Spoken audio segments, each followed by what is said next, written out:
Welcome to the 5th Annual Colorado Matters Holiday Extravaganza, sponsored by First Western Trust, providing private and commercial banking, planning, trust, and investment management. First Western Trust, trust where you bank. Information is available at myfw.com, member FDIC.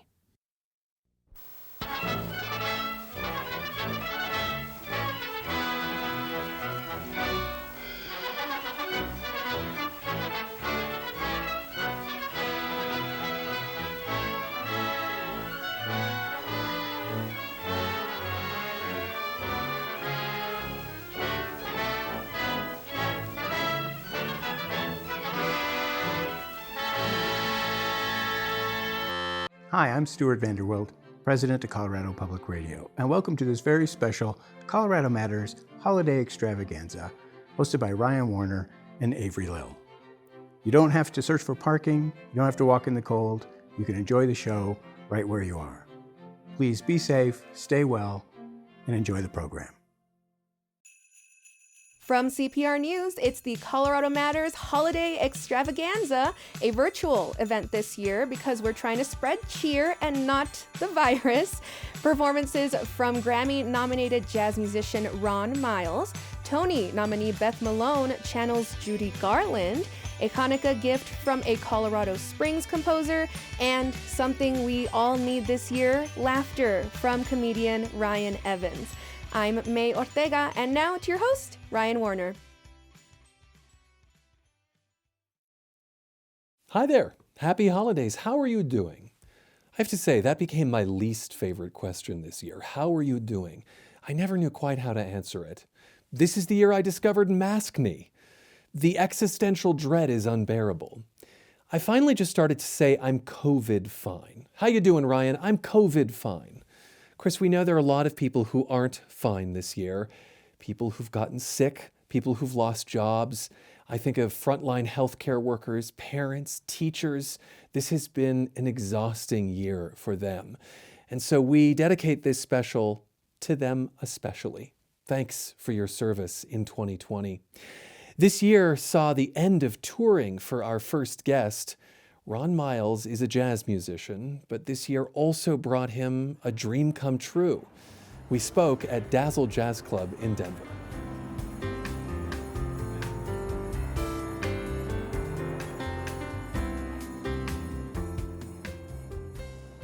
Ron Miles, it's nice to see you.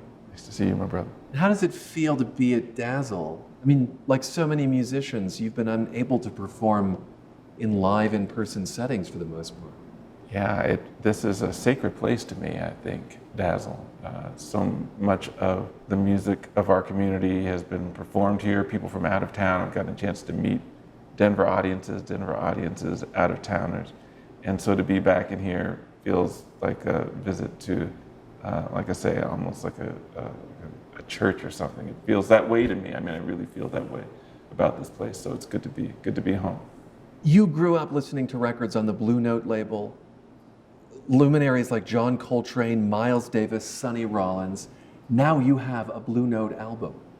It's called Rainbow Sign. How does that feel? Well, it's amazing to think at my age that I would get a chance to record for such a legendary label. I feel honored to be part of that group of musicians, and I hope that audiences will feel me a worthy member of the club. Oh, do you still have some imposter syndrome, Ron Miles? I do have a bit of imposter syndrome. When I look at a John Coltrane album, it's not even imposter syndrome. I just know I got a lot more work to do. So I need to get to the practice room. Even having you mention his name, I know where I will be in a half an hour, is in my practice room dealing with the music. The new record is called Rainbow Sign, and we'll have you play something from it at the end of our show. We're going to have you start with a holiday tune and a holiday story. You have a tradition in your family. It's a culinary tradition. Tell me about it. Oh yes, I am the official chitlin maker, which means that I clean and prepare and cook the chitlins. And my mom did it for years and eventually was passed down to me. So I'm very honored to hold that seat in the family. The chitlin maker. And describe chitlins for us. Chitlins are pig intestines, And so the cleaning of them is quite a delicate endeavor, and you have to be a very trusted person in the family to hold on to that seat. And so far, people have been very satisfied with my work, if I may say so. All right, you're going to perform a wintertime track written by a towering figure in the Harlem Renaissance. Tell us about the song and the composer behind it before we hear it. Okay, the song is Snowy Morning Blues by James P. Johnson.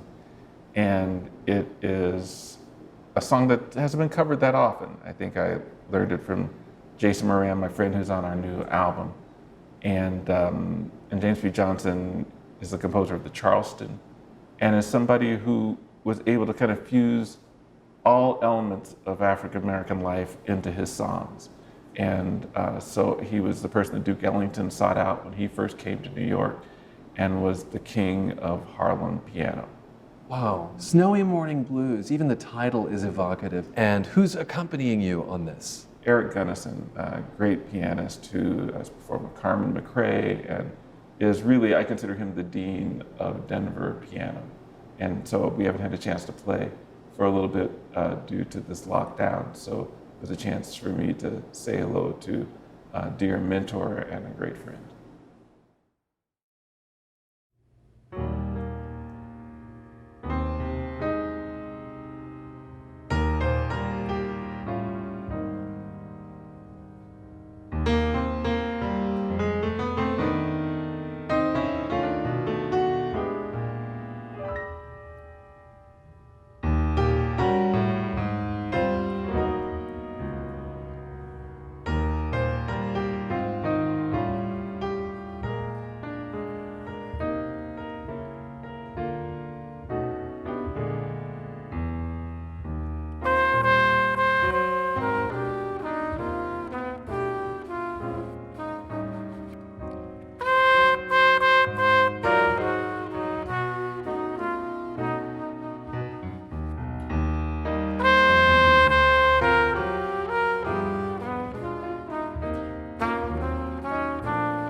Denver jazz cornetist Ron Miles and his accompanist on piano, Eric Gunnison, with Snowy Morning Blues from James P. Johnson.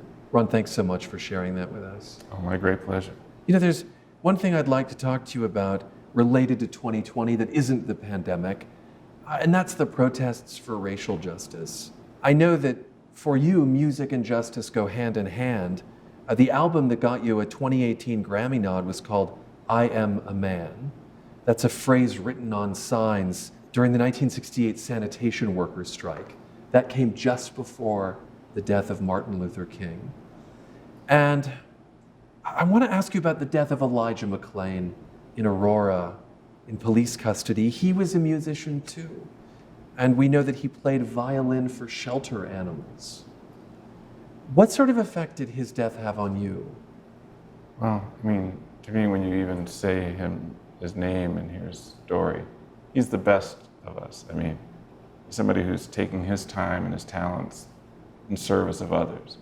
And to have somebody who's doing that, to have his life taken away for no reason, is a great tragedy.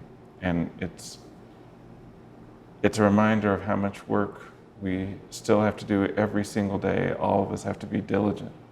We can't ever take our eyes off of that famous saying, eyes off the prize. We can't do it. We have to, all of us, invest in our communities and invest in each other. When we see mistreatment happening, when we see discrimination happen, when we hear people saying hateful things, we have to stand up. We can't just sit by. Ron, thank you so much. Oh, my pleasure. Ron Miles will be back later in the show. For now, we're going to head to my colleague Avery Lill. And exactly where are you, Avery? Ryan, I'm at KRCC in Colorado Springs. That's been a bright spot this year. KRCC became part of the CPR family in January. This holiday season, we're celebrating with them and with our listeners all over the state.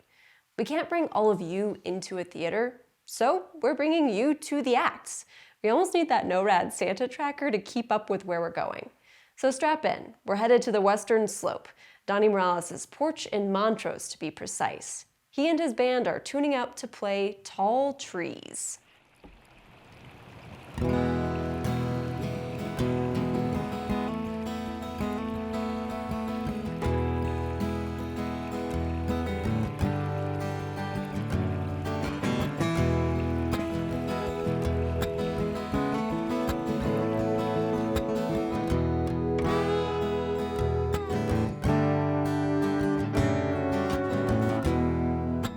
Good looker,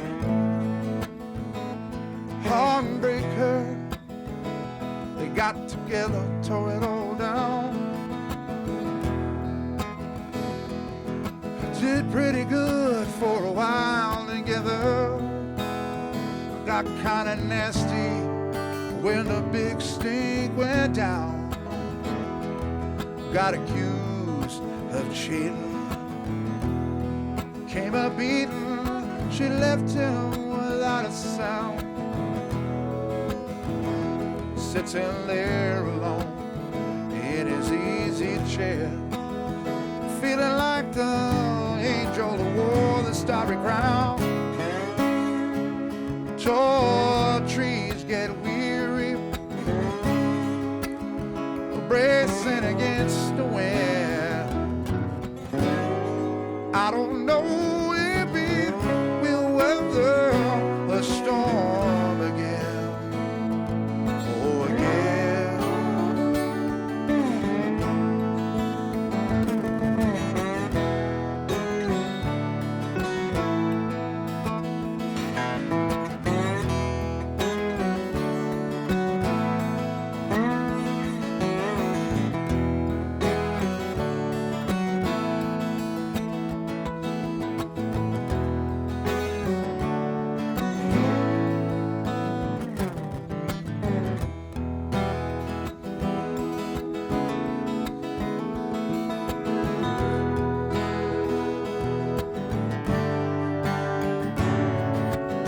So shake her dream makeup every Sunday night in that tent outside of town. folks who gather round raise their voice to a joyful noise. You can hear the thunder coming down. One night somebody took a gamble and our preacher had to do a little time. I'll tell you that sometimes happens when you try to make money off of water and wine. Oh, oh, oh. Tall trees get weary, girl, racing against the wind. I don't know if he will weather the storm again. Oh yeah.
He was a drug dealer,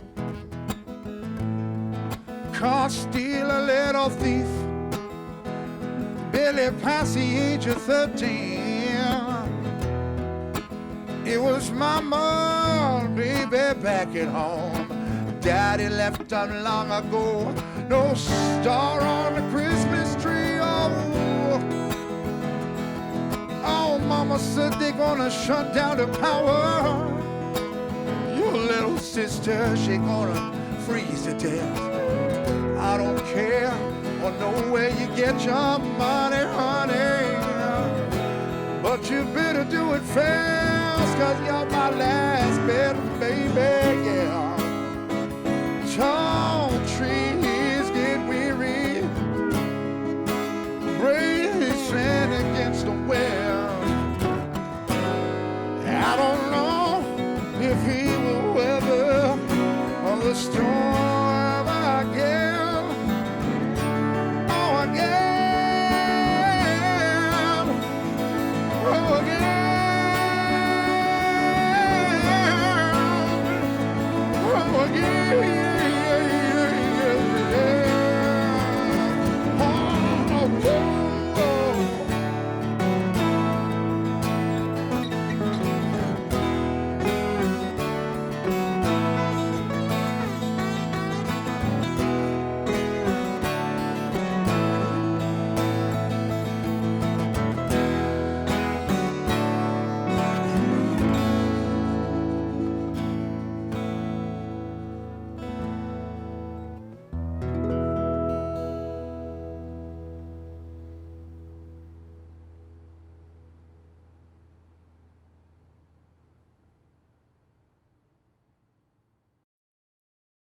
Donnie Morales, thank you so much. You're a delight, man. And we're in our living room, and this is my Hanukkah sweater. It was a gift from a friend I can't see because of the pandemic. And so right now, it feels kind of like a hug. But it's not as good as the hugs as I get from this guy.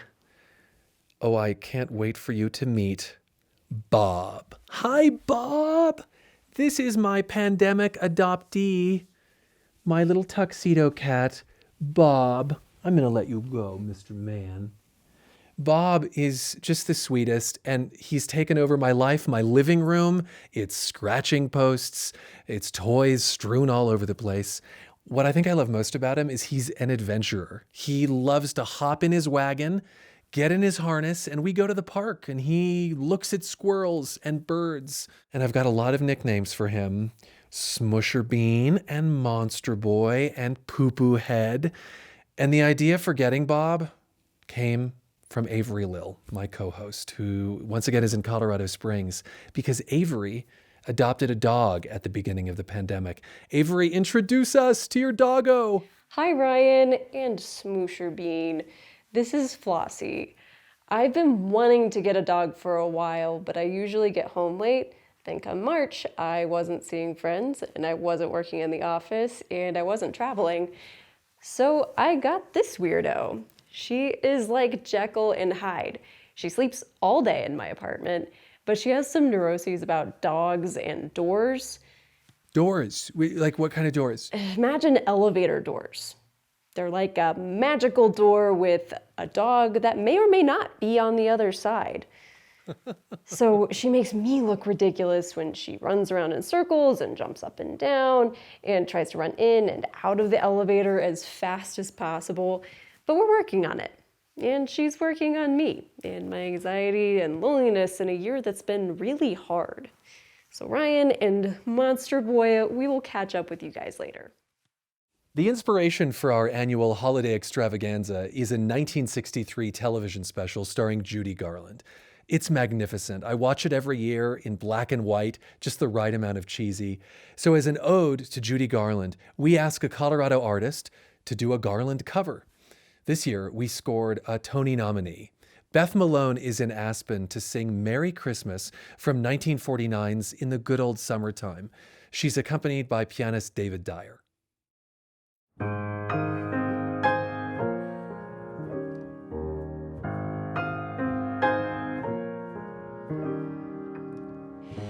Merry Christmas. Have a very, very Merry Christmas. Dream about your heart's desire. Christmas Eve when you retire. Santa Claus will stop, and I know he'll drop exactly what you wanted from your chimney top. So be jolly, have a holiday as gay as holly. May the ones you love be near you, with a laugh of friends to cheer you. When the church bells ring, like the angels sing, and you hear the joyful hymn they chime, hang a wish from me on your Christmas tree for a very Merry Christmas time.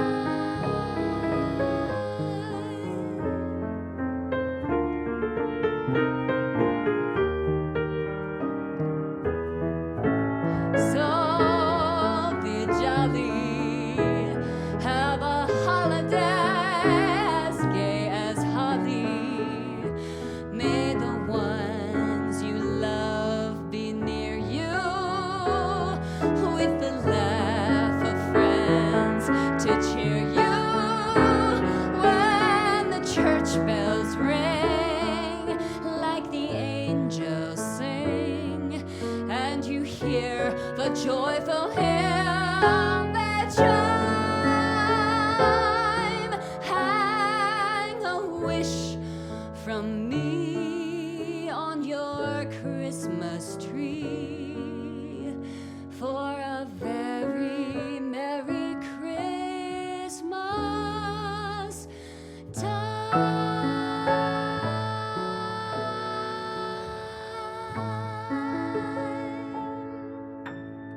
Beth Malone, actor, Broadway star, Tony nominee. Most recently, she played Molly Brown in a reimagining of the unsinkable Molly Brown. And Beth, thank you for joining us. Thank you for having me. I understand you share my appreciation for Judy Garland. What is it about her, do you think? It's hard to put into words what she can do. She was so fragile and so raw and open, and she was like a vessel for something bigger. Like it just traveled through her little body and out. And you were always a little afraid for her. I always felt she was just on the edge of falling apart, and so there was something very thrilling about that. You never knew what was going to happen. It wasn't like you felt completely safe watching her always. You always felt a little unsafe, like anything could happen, that's a thrilling thing for a performer to be able to do. And I don't think you actually were unsafe, because I think she was masterful. I think she was completely in command, especially when she was singing. The rest of her life, not so much. But when she was singing, she was in charge. She knew exactly what she was doing. What a strange year you've had. I mean, instead of going on stage in the spring, you had to clear out your dressing room. What do you remember about that? I was on my way to work, and then all of my, castmates and producers, directors started texting in these mass texts. And my phone just was blowing up because we were in a house that we could have gone on that night, but many of our castmates did not want to. When you're in a pre-show mode, your body and your mind is really getting prepared to do something, especially like Molly Brown, especially a show like Molly Brown.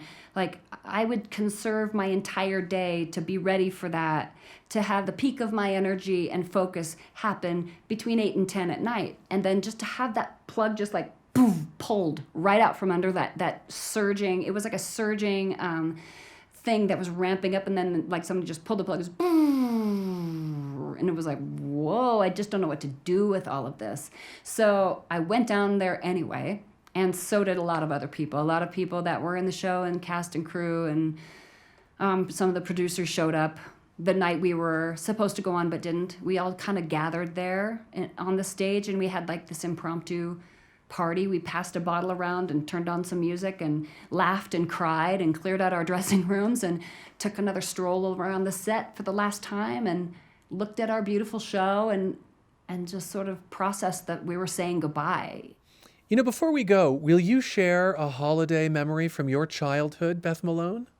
Oh, I have this friend. His name is Glenn Johan.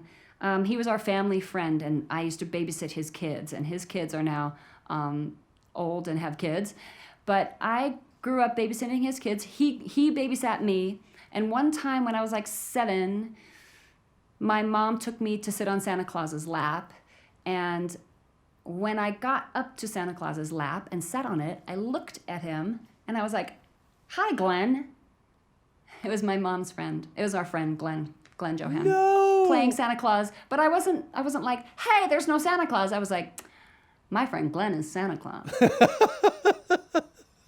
There is a Santa Claus, boys and girls. His name is Glenn. He lives in Castle Rock. Hi, Glenn. Well, Beth, thanks for being with us. Thanks for having me. Have a very Merry Christmas. You too. Bye. Tony nominee and Colorado native Beth Malone. It's not just the folks on stage who were affected by the pandemic. It was also the folks behind the scenes. I mean, think of the lighting people, think of the audio engineers, and think of the people who build sets. I mean, they're all struggling as well.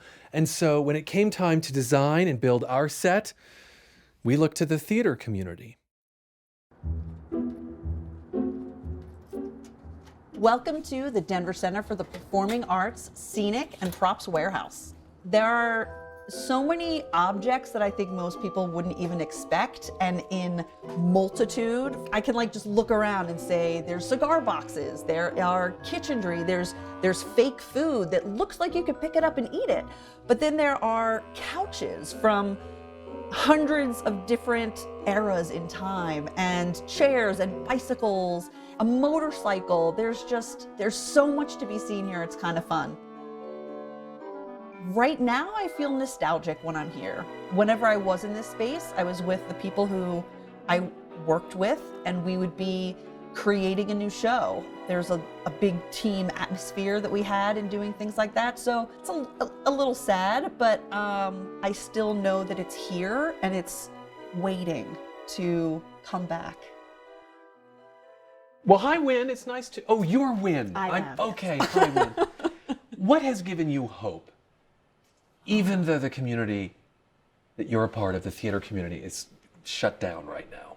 There are some theaters in the Denver area and around the country, and I would be willing to say around the world, that are finding ways to create theater for the time that we're in that is COVID appropriate. So they're involving social distancing, or they're doing it virtually, and that, I think, is currently what gives me hope. We heard about a show on a golf course. Oh, and each amazing. hole had a different scene. Yes, you know, it's like it was fantastic. The creative spirit. It was so fun. That was the first theater I saw once COVID shut everything down. Oh, wow. And you got into a golf cart with your one person. So, and there were 10, 15 golf carts all lined up. So you had your own space and you would sit in this golf course. It was so beautifully done.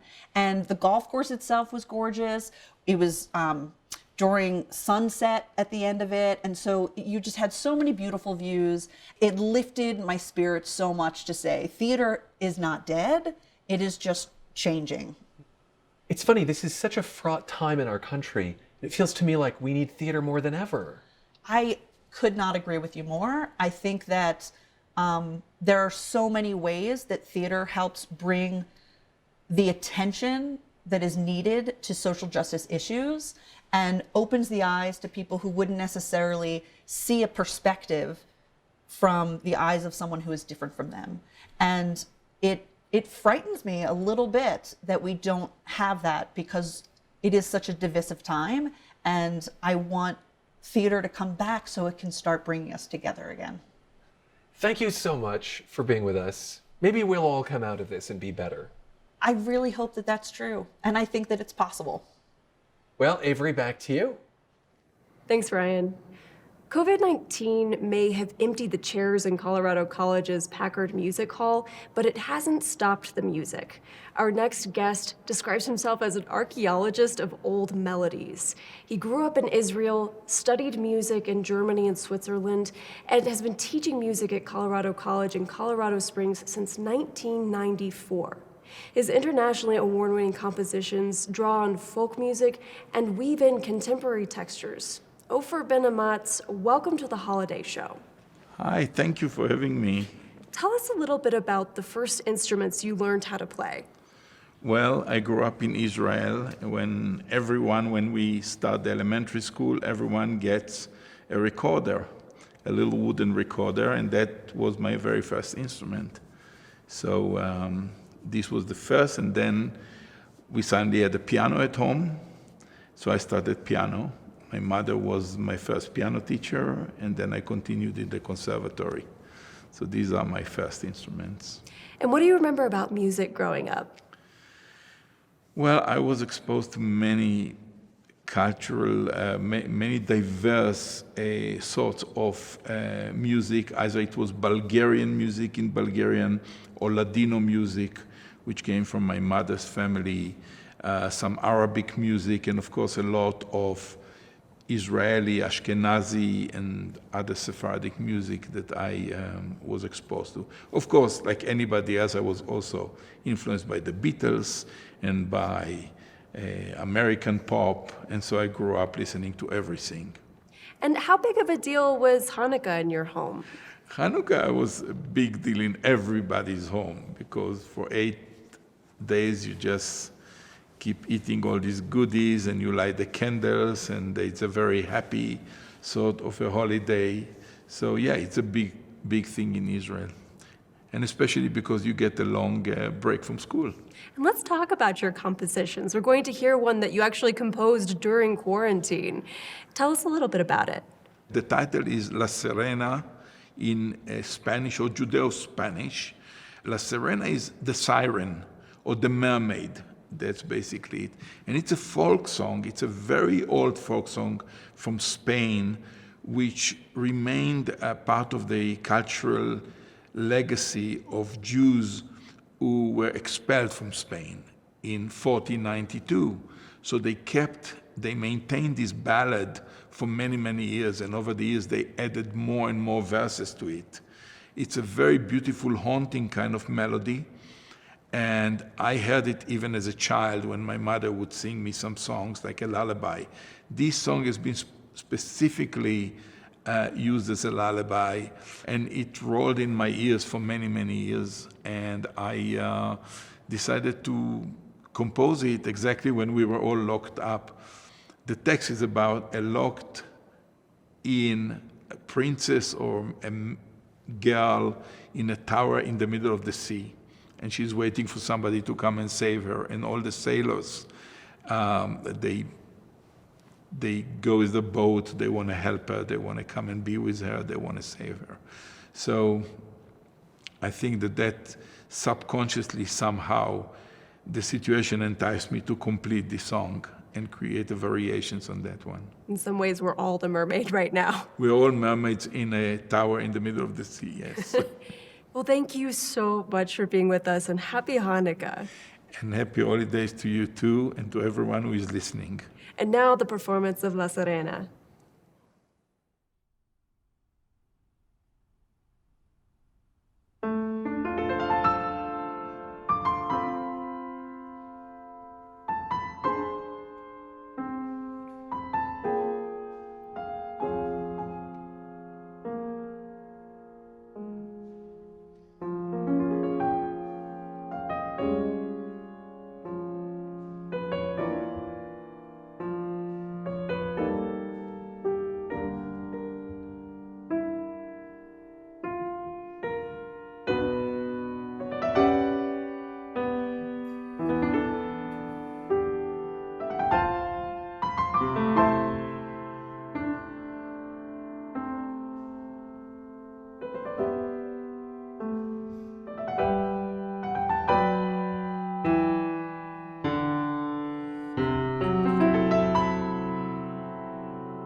And now, literally a taste of the season, I'm at Denver's Same Cafe. This is a nonprofit restaurant that serves anyone who shows up, even if you can't pay. That's because some diners pay extra. You can also volunteer for a meal. And I'm here with Chef Tisha Steele and the executive director of Same Cafe, which stands for So All May Eat, Brad Rubendale. Hi guys, thanks for being with us. Hi, thanks for having us. And you are going to help us prepare. This is a mouthful. Say it with me. Sticky toffee, coffee, pudding cake. That way you can have it for breakfast. Oh, I see. If you put coffee next to cake, it becomes an acceptable breakfast item? It does, yes, especially around the holiday season. Brad, you've tried this, and I understand it's quite delightful. It is delightful. She's the best chef that I've ever met, and I get to eat her food all the time. One thing that's remarkable is while a lot of restaurants have suffered during the pandemic, you actually are doing more business, serving more clients than last year. How is that possible, Brad? So we're serving about 5 times the number that we had been last year, and it's largely people that are in need right now. So all the folks that have options for food have other places to go or they get it delivered to their house. But we have a lot of people who are experiencing homelessness, new challenges that have lost jobs or have newly experiencing food insecurity. And so those folks we have been showing up in droves, and we've also partnered with Denver Human Services and Urban Peak to be able to serve people that are in emergency housing as well. Brad, before you worked here, you had been a client. You had experienced homelessness yourself. Yes. And I know that at that point, it wasn't that it was difficult to get a hold of food. It was difficult to get good food, healthy food. Good and healthy food. So I ended up gaining about 35 pounds during that time in my life because I could eat, and I needed to eat a lot because I have low blood sugar. But I lost access to healthy food, and I came to Same Cafe as a guest before I moved to another state briefly. And then I had a beautiful full circle moment where I got to take over the organization that had helped me at my hardest moment. Tell us what goes into the, I have to look this up, the sticky toffee coffee pudding cake. Yes, this is a gluten-free version of a sticky toffee pudding cake. It's a 1-to-1 gluten-free flour blend. We have baking powder, salt, cinnamon, nutmeg, ginger. There's also going to be brown sugar, vanilla, eggs, and butter. Then we also have some dates, baking soda, and then for the toffee sauce, we're going to do maple syrup, which is also a breakfast item, brown sugar, butter, heavy cream, and vanilla. That will make the toffee sauce. So when you add the baking soda in with the dates, you get this kind of really cool reaction. It's so frothy. So while that's cooking, we're going to add the butter to the mixer, the brown sugar. Just going to cream that for a moment. These are just the eggs that I'm adding, and if you're doing this at home and you want to do it vegan, you can do a substitute with flax. So we're just using a really basic bundt pan. Use your favorite spray.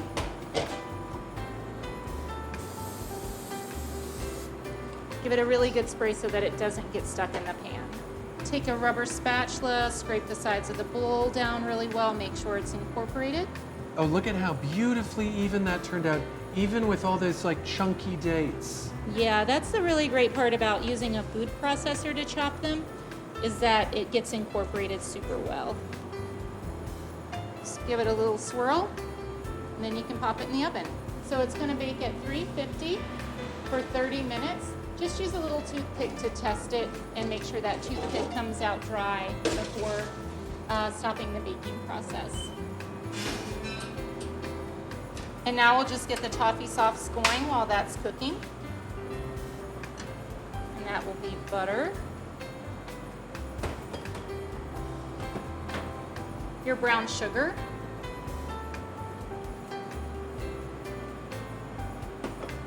your cream. It's about a cup of cream in here. Your maple syrup. This is not sweet at all. And some vanilla. The maple syrup makes it breakfast. Exactly. Yeah. Since the beginning of the pandemic, we've seen so many new guests to Same Cafe. One group really stands out. It was a mother the father and their children just walking by. And at first they weren't really sure, like, is this a place for me? Should I take the meal? Is this just for people who are experiencing a lot more hardship than us? The father had lost his job. And it's like, no, this is for everyone. We're here to feed everybody. We recognize the inherent dignity that everyone has. We're not just giving a handout. There are different ways that people can participate. And we've seen so many of the families come back in and want to volunteer.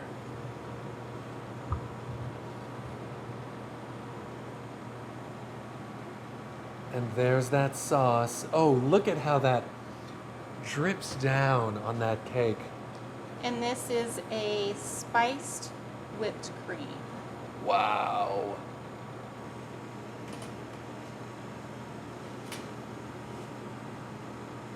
I'm gonna make sure to get some of that. Is that pecan topping? It is toasted walnuts. Toasted walnuts. You need that protein. Yes, that's what I need. For breakfast. Mmm.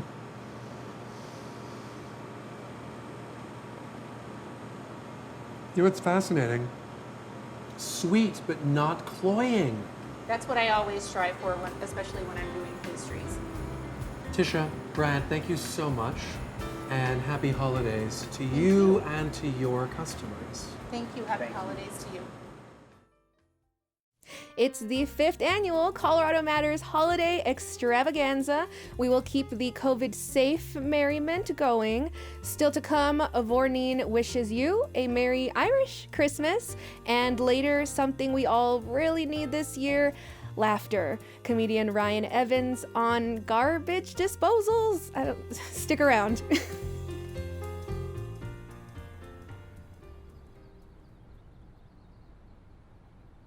Holidays are a time we remember. We pull out old recipes, dust off the decorations, tell that story about the Christmas fiasco one more time.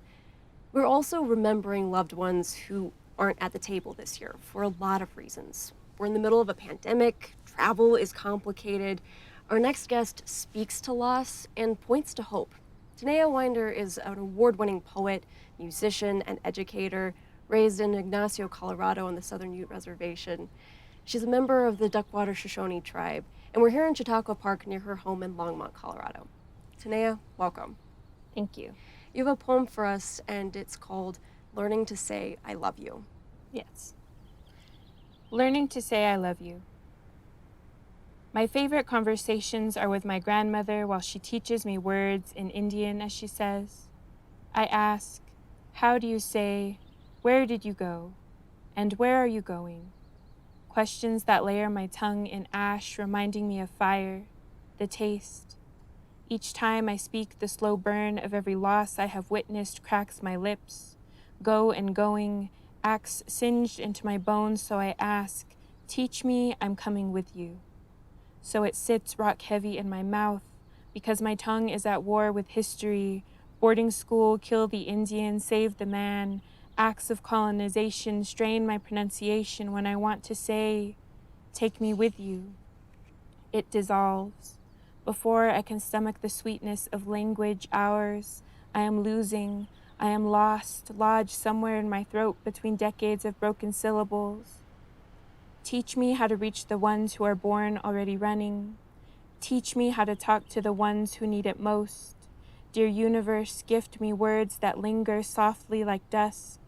There must be a phrase to contain wherever you go, whether or not you know where you've been or where you are going. I love the phrase, gift me words that linger. It reminds me of the legacy that our loved ones leave us with. Tell me about your grandmother. Yeah, my grandmother just is one of the most kindest, gentle human beings I know, and she just taught us so much, like how you had mentioned recipes. Like she taught us how to cook so many different things. Like she taught us how to knit and sew and just a lot about survival. I feel like she really gave me my voice and taught me what love is. And are you going to be cooking recipes from her this holiday? I'm going to be attempting to cook recipes from her. I have the cake down, I have the biscuits almost down, but Usually I would make the inside of the pie, my sister does the crust, which is my grandma's recipe, and I really struggle with crust, so I'll be having to learn how to do that on my own, but I'm gonna keep trying to just honor everything she taught me, from the recipes to just always using your voice and using your strength and your kindness for people. And the poem's called Learning to Say I Love You. What are the ways that your grandmother taught you to say I love you? I would just say in everything, you know, one of her favorite memories that she shares from boarding school is how she won this talent show contest singing Blue Moon. And so I really look at her as giving me that gift of voice and those words and song. And I try to honor her legacy in that way because I feel like that's how I communicate. That's my language of love, is singing and poetry and music. But even just things like acting with kindness, the way she held my hands, like I always felt safe and protected. And I think that was her love language for so many of us in my family. Well, thank you so much for sharing your poem and about your grandmother. Thank you. Our next performers join us from Clock Tower Cabaret, and they're adding some Irish flavor to your holiday cheer with their take on the song Christmas in Carrick. Adam Goldstein, C.L. Morden, and Kenny Martinez are of Vorneen. Shadu van Bolevor, Beagrak to Lehaven, a Dugu Hebra Shelach Belach, is to Dieta Leshna Galif, Oro Shadu Vawalya, Oro Shadu Vawalya, Oro Shadu Vawalya, Anisha Hokon Thaurig.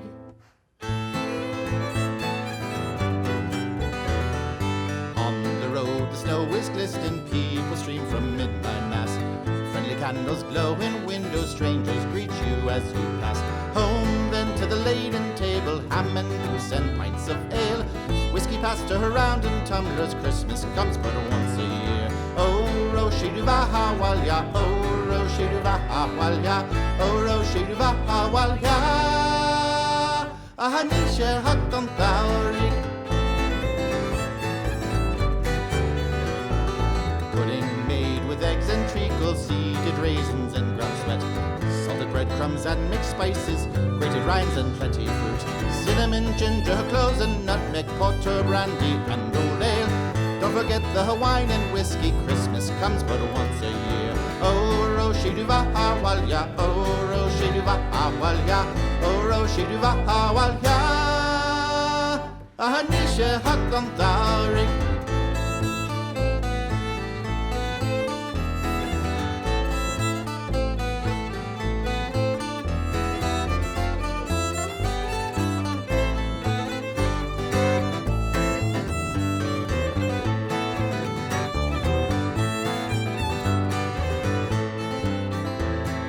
Rest ye merry gentlemen, let nothing you dismay. Remember Christ our Savior was born on Christmas Day to save us all from Satan's power when we were all astray. Oh, tidings of comfort and joy, comfort and joy. Oh, tidings of comfort and joy.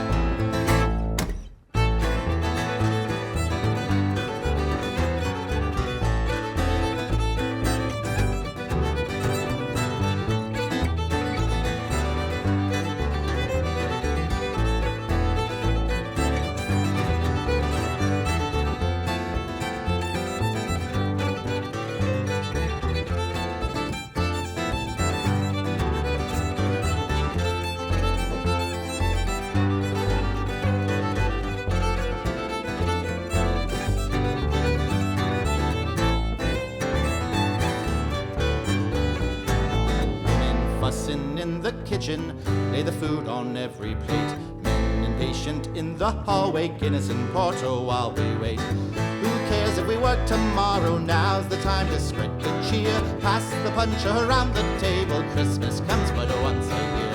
Oh, Roshidu Vahawalya, oh, Roshidu Vahawalya, oh, Roshidu Vahawalya. Ahanisha Hakon Thaurig. Ryan Evans learned to work a room as a doorman at a comedy club in LA. Now he's the one on stage. He uses big energy and sharp observations to lift a weight off audiences' shoulders and to make people laugh. Originally from Chicago, he moved to Denver to get away from the big cities. Joke's on him, the traffic is still bad. But today we're in Colorado Springs. Ryan, glad to have you here. Tell us where Here is. Well, Here is the fantastic brand new spot, 3E's Comedy Club. It's a premier comedy club here in Colorado Springs where there aren't any premier comedy clubs. So it's kind of the first of its kind where we're bringing national, I say we, I work here. I'm part of operations here. I help booking and everything like that. So we're bringing comics and entertainment that hasn't been seen too often around these spots. And I understand that your comedy career got somewhat of a start in Chicago as a kid over the holidays. What were those like growing up? Those are great. Like, those are the best time. My dad is actually the house that everyone goes to for the big get-togethers, Thanksgiving, Christmas, of course. And yeah, I don't know what it was in me, but I needed to entertain everybody. I wanted everybody to be in good spirits all the time. So I would go from room to room and just do something silly. I might slide in or something like that to try to just get my aunties or anybody in the room to laugh. And it just became a habit. And looking back on it now, like, that was the beginning of what I am as an entertainer today. Like, to fearlessly walk into different rooms and comedy situations, like, it started there. You're already performing. And normally for our holiday show, we would have you performing for a live audience. Yeah. Is it weird to perform for an empty room? You know, most people will try to take the fancy answer here and say, well, you know, I do what I can, you know, it's no big thing. But yes, it's weird. Come back to see us. You know, the live audience, it's the energy. It's almost like watching the sporting events and everything now. It's great, you get the same type of entertainment, but it's the energy that we get from the live audience. You guys coming in, sitting down, laughing with us and enjoying our craft with you. Like, you know, it is a little weird, but I'm a professional. There's nothing I can't do. Now we're asking you to bring all of the energy. Yeah. But I'm sure that people will be laughing at home, Yeah. so we're gonna let you take it away. Ladies and gentlemen, Ryan Evans. Hey, how's everybody doing? Thank you for clicking that play button. This is Ryan Evans. I want to talk about being out of the house. Oh, it feels so good to be away from the house and out after that lockdown, because I realized I've been set up this entire lockdown time. Yeah, my girl got me fixing everything. Lockdown for girls was chores. That's what that was. I think it was a setup from the get-go. The garbage disposal went down, and I fixed it. But it wasn't as easy as it looks. Because, you know, the garbage disposal broke. Here's the YouTube video. It shows you everything. And I'm like, let me see. Oh, it is. It's like 2 minutes. 2 minutes long. I could do that. Go get my drill, you know, which you don't need to fix a garbage disposal. And it shows you how good I am at fixing things. I don't know how to fix. I'm from the city of Chicago. We call people. That's what we do. So I went to working on the garbage disposal, and I fixed it. Lo and behold, I couldn't believe it myself. My girl was right there. She said, Ryan, I'm so proud of you. You fixed it. And my chest stuck out just a little bit further. I felt that proud, you know? She said it a second time, Ryan, I'm so proud of you. You fixed it. And that's when it started hitting me. Like, okay, why are we saying it again? And she said it the third time, and it hit me. Ryan, I'm so proud of you. You fixed it. Now you can fix some other things that's going wrong in the house because I have a list. And that's when I realized it. Ever since lockdown, she's been pumping her television shows into me. Like, I've been watching Bachelor, Bachelorette, and HGTV. This is what this is all stemming from. HGTV, the Home and Garden Network, is not for me. I can't do any of it. But if you watch enough of it, that's why I said it needs to be regulated. If you look at it hard enough, you'll think you can do it, right? It looks fun. You holding hands and frolicking along and drilling together. Like, that's what couples are about, renovating. But no. Again, I'm from Chicago. I don't fix things. I call people. So I'm also an entertainer. So I'll start projects, and they won't get finished. Like, I got holes all in my living room now. And you know what I do? I hang a Jesus picture over each hole because he fixed it all anyway, right? And I try to keep it, so if anybody comes by different ethnicities, I got a black Jesus as well. I got a Jesus over one hole. It's great. I tried the recessed lighting because it looked easy on YouTube in my dining room, but holes again. So Last Supper right there, right above. So we don't look down to pray. We look up and thank God for all of the nourishing that he's provided.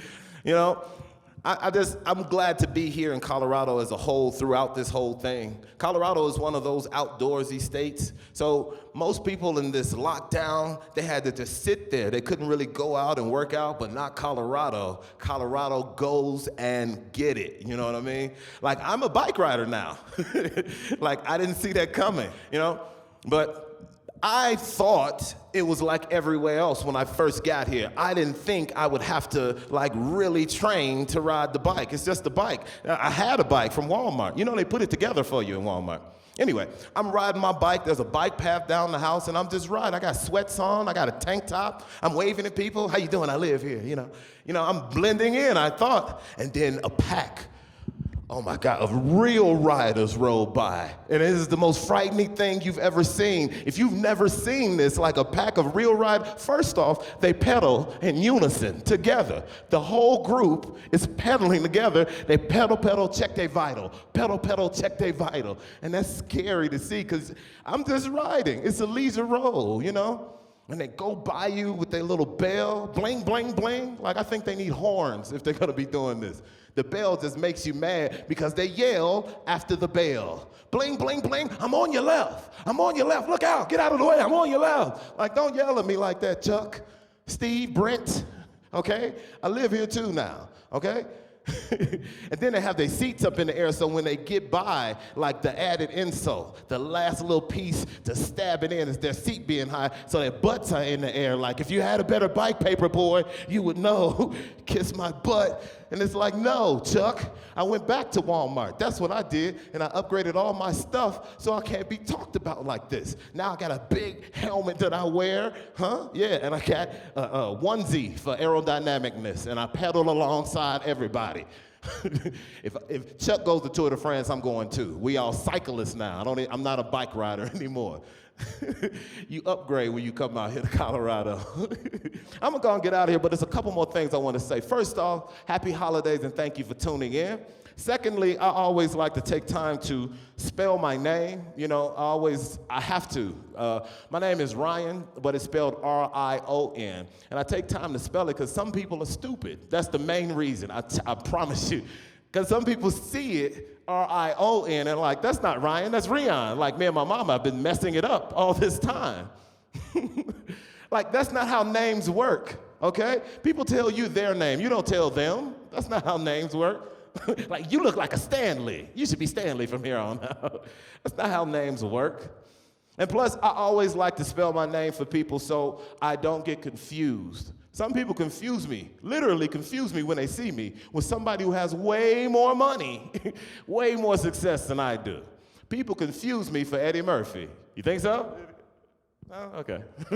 I get confused for him often. And that's cool, it's fun sometimes. Just don't be stupid.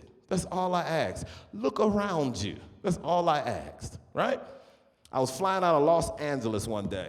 Just got through doing the show. It was a great, great weekend. And I'm in the little line, the line you pass, little cattle call line before you check your bag. I'm in that line, and there's a family of 5. Every time they pass me, they pointing and looking. They think I'm him, The whole family like, look, baby, look.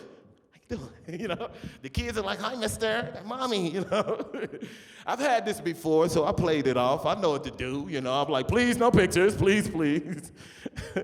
When we made to the last turn, the dad decided to build up the courage and come and talk to me.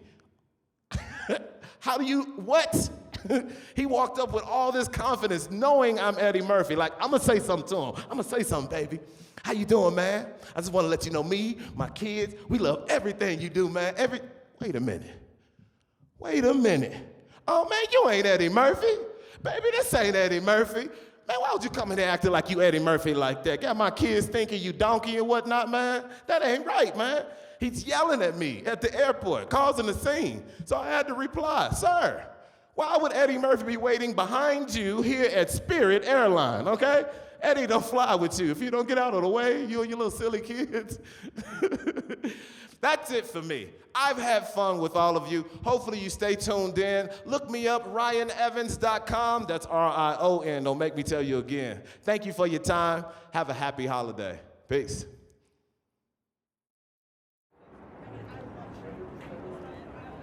Well, we're going to wrap up our Colorado Matters Holiday Extravaganza where we began it, here at Dazzle Jazz Club in Denver. Cornetist Ron Miles playing a track from his new Blue Note record, Rainbow Sign. This one is called Binder. I'm Ryan Warner with Avery Lill and May Ortega. Thanks for joining us. Happy holidays.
The Colorado Matters Holiday Extravaganza was not filmed before a live studio audience because we don't want to kill people, and we'd rather not spend our donor dollars on contact tracing.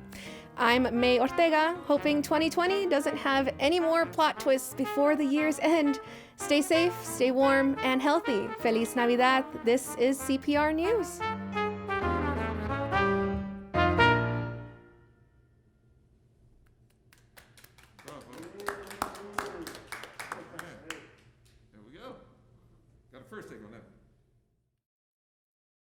Thank you for watching the 5th Annual Colorado Matters Holiday Extravaganza, sponsored by First Western Trust, providing private and commercial banking, planning, trust, and investment management. First Western Trust. Trust where you bank. Information is available at myfw.com, member FDIC. And now join Ryan Warner for our after-party Q&A in Shindig. From everyone at First Western Trust and Colorado Public Radio, have a safe and happy holiday season.